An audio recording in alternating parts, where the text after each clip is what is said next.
Okay, hats for everyone. Yeah, Are we going hunting?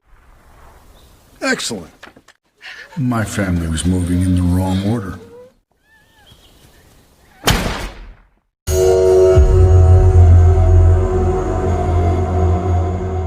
Sudah tak asing lagi apabila kita menemukan seorang psikopat dalam sebuah film. Tidak jauh dari hobi dan pekerjaan mereka. Semisal seorang koki membuat makanan dengan daging manusia yang sering kita jumpai di perfilman bahkan di dunia nyata.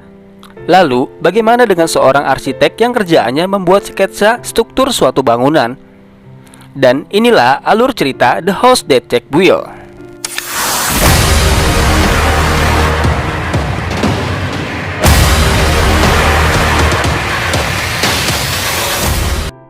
Film dimulai dengan seorang pria arsitek gagal yang bernama Jack, dan ia memiliki kehidupan ganda sebagai pembunuh berantai yang telah menewaskan sebanyak 60 korban. Lewat narasinya, Jack bercerita mengenai kisah hidupnya pada seorang lawan bicara yang bernama Verge, yang mana sosoknya tidak akan kita lihat hingga di babak terakhir. Jack dan Verge layaknya dua orang yang sedang mengobrol dan berdiskusi tentang banyak hal, dan kita hanya bisa mendengar semua itu dalam bentuk suara saja. Topik utama yang mereka bicarakan adalah soal pembunuhan-pembunuhan yang pernah dilakukan oleh Jack dan alasan mengapa Jack melakukan semua perbuatan keji tersebut. Dialog mereka kemudian menjadi semacam pengakuan yang sesumbar dari seorang psikopat yang tidak memiliki rasa empati dan selalu merasa benar dari setiap tindakannya.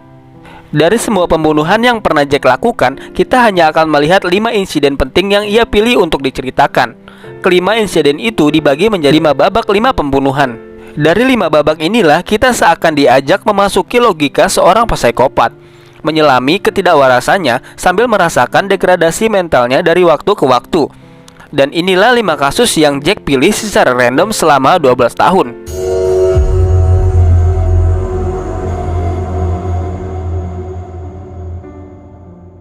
Di hari yang cerah, Jack mengendarai mobil van berwarna merah yang menjadi saksi bisu setiap pembunuhan yang Jack lakukan. Tak lama, ada seorang wanita yang meminta tolong kepada Jack. Mobil yang ia kendarai tidak bisa berjalan. Satu-satunya cara ialah menggunakan dongkrak yang wanita itu pegang, namun dongkrak yang ia miliki itu sudah rusak. Jack pun mengantarnya ke tempat bengkel yang jaraknya 8 km. Dalam perjalanan ke bengkel, sepanjang jalan wanita itu terus mengoceh mengenai tentang pembunuh berantai. Bahkan ia menuduh dalam candaannya kalau Jack seorang pembunuh berantai dengan mobil yang cocok untuk membawa dari setiap korban yang ia bunuh. Awalnya Jack tidak masalah dengan hal itu, namun ketika wanita itu bilang kalau Jack tidak cocok menjadi seorang pembunuh berantai, Jack pun seketika mengajunkan dongkrak tepat di wajah wanita itu sekali, 2 kali, 3 kali hingga tewas. Kemudian kembali ke narasi antara Fred dan Jack. Jack membenarkan tindakan pembunuhan itu dan menyebutnya sebagai karya seni yang hebat seperti lukisan. Selain itu, Jack yang merupakan seorang arsitek mempunyai cita-cita yang amat tinggi, setinggi angkasa,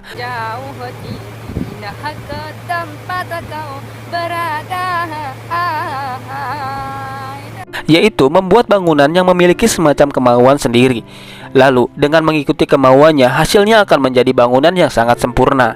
Dan ternyata, Jack memiliki penyakit OCD atau bahasa kerennya Obsessive Compulsive Disorder, yang mana hal itu bisa menyebabkan gangguan mental. Rasa cemas atau takut terus-menerus dan melakukan suatu hal berulang-ulang kali guna menghilangkan kecemasan tersebut.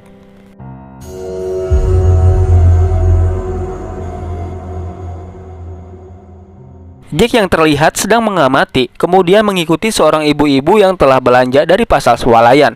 Ketika Jack sampai di rumahnya, ia menyamar sebagai seorang polisi yang entah keperluannya apa ia mendatangi wanita itu. Dengan tatapan curiga, wanita itu tidak membukakan pintu untuknya, apalagi ia meminta Jack untuk menunjukkan lencana polisi yang ia tidak punya.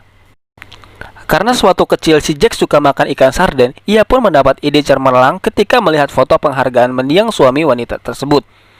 Jack juga berjanji dapat menaikkan 3 kali lipat uang pensiunnya. Dengan mendengar hal itu, wanita tersebut memperbolehkan Jack masuk ke rumahnya, tapi baru 3 langkah dari pintu masuk, penyakit OCD Jack kambuh secara tiba-tiba. Ia pun kecanduan untuk membunuh dan akhirnya wanita itu pun tewas dengan cara dicekik.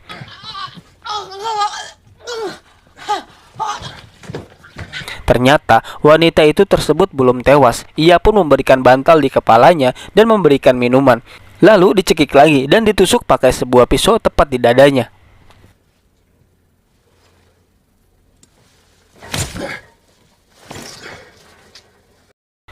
Karena menurutnya pembunuhan itu merupakan karya seni, ia pun taruh mayatnya di sofa dan memfotonya. Untuk kasus kedua ini merupakan bagian lucu dari film ini karena Jack tampak lebih gugup. Ia juga mengidap gangguan obsesif kompulsif yang cukup akut, di mana hal itu menimbulkan kerepotan tersendiri saat ia harus membersihkan TKP pembunuhan dari bercak darah.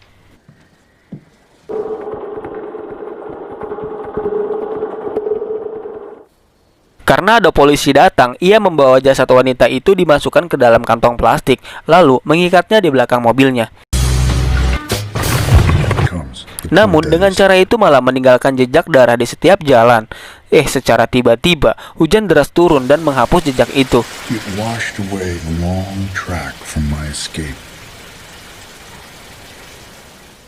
Yang bikin saya merinding adalah pemikiran gila yang Jack ucapkan kepada Fetch, di mana Jack menganggap hujan yang turun sebagai rahmat dan pembunuhan sebagai sejenis pembebasan bagi orang-orang yang berdosa. Selain itu, sebagai rasa empati kepada korbannya, Jack memasang foto dari setiap orang yang pernah ia bunuh dan mengikuti mimik wajah dari foto-foto tersebut.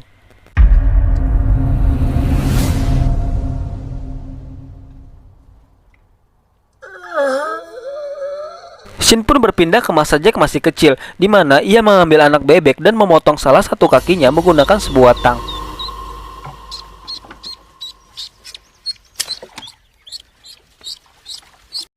Tiba-tiba, scene berpindah lagi. Terlihat Jack sedang bercumbu dengan seorang wanita. Naasnya, saat itu hawa membunuhnya muncul kembali dan wanita itu pun dicekiknya sampai tewas.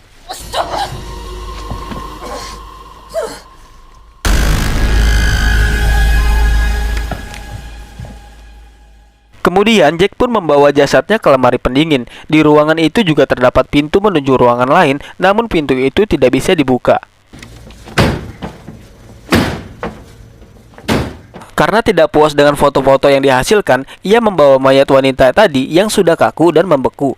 Saat perjalanan, ia melihat seorang wanita yang sedang berjalan. Tiba-tiba, hawa membunuhnya datang kembali. Jack pun memutar mobilnya dan menabraknya.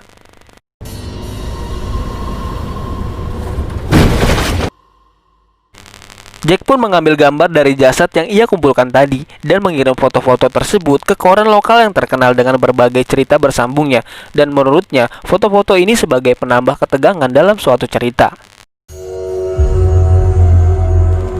Terlihat Jack bersama istri dan kedua anak laki-lakinya sedang berlibur ke sebuah hutan. Ia mengajarkan kepada anaknya bagaimana menembak hewan buruan menggunakan senapan. Entah kesurupan jenis apa, Jack malah memburu istri dan anak-anaknya, lalu menjadikannya seni yang begitu indah. Jasad dari keluarganya dijajarkan bersama burung-burung gagak.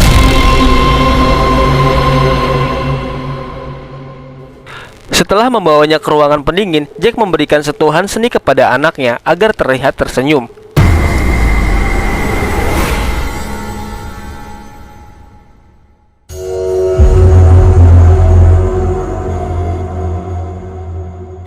Scene selanjutnya, Jack berpura-pura cacat menggunakan tongkat untuk mengelabui polisi di sana dan menemui seorang gadis yang sedang galau. Kemudian, Jack membuat pola di payudara wanita itu yang membuat wanita itu pergi karena keanehan dari perilaku si Jack. Ia pun menemui seorang opsir di sana, namun ia mengira kalau mereka pasangan yang sedang mabuk. Tapi, saat mereka kembali ke rumah, wanita itu diikat dan memotong payudaranya mengikuti pola yang Jack gambar. Dan salah satu payudara itu diletakkan di kaca mobil opsir yang tadi, sedangkan yang satunya dijadikan sebuah dompet oleh si Jack.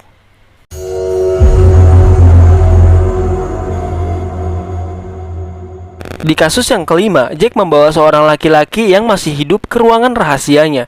Ternyata, Jack berencana ingin melakukan sebuah eksperimen, yaitu menembus kepala mereka dengan satu peluru berjenis full metal jacket. Tapi, korban yang terakhir merupakan tentara. Ia bilang peluru itu bukan jenis full metal jacket. Akhirnya, ia pun pergi kembali ke toko peluru tersebut, namun tidak diberikan oleh penjaga itu.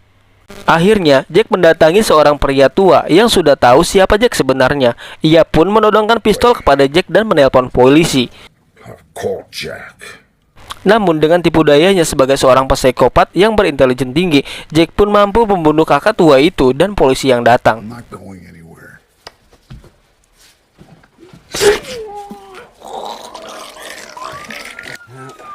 I'll take it from here.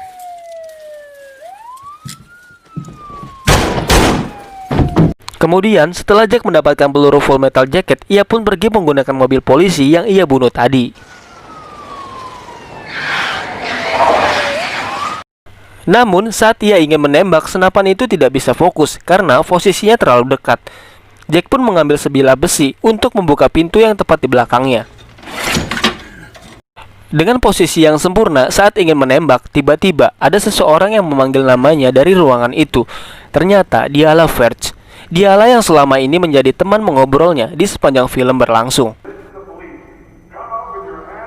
Sementara itu, polisi sudah tiba di sana untuk menangkap Jack. Kemudian, Verge mengingatkan kembali tentang impian Jack mengenai bangunan yang memiliki kehendak sendiri. Singkat cerita, Jack pun membangun sebuah rumah menggunakan jasad para korbannya.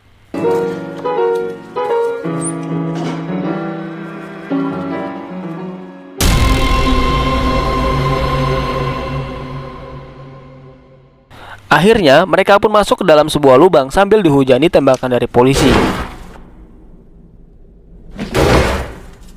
Di sana, mereka melewati sebuah lorong yang gelap dan dipenuhi air, dan juga terdengar suara kesakitan dari jutaan manusia.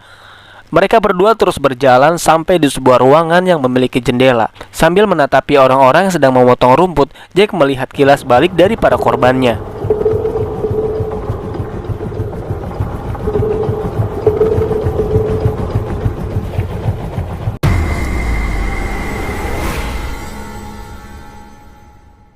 Tak lama kemudian, mereka sampai di sebuah jembatan yang sudah hancur. Jembatan itu merupakan satu-satunya jalan untuk menyeberang ke sisi lain. Verge menjelaskan, sisi lain itu merupakan jalan menuju surga, dan banyak orang-orang yang sudah berusaha lewat pinggir, namun tak ada satupun yang berhasil. Mendengar hal itu, bukannya Jack takut, Jack malah mengambil satu-satunya kesempatan untuk sampai di seberang. Dengan melewati tebing di sisinya, namun Jack terpeleset dan jatuh.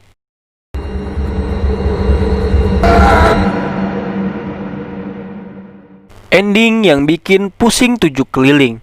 Film pun berakhir.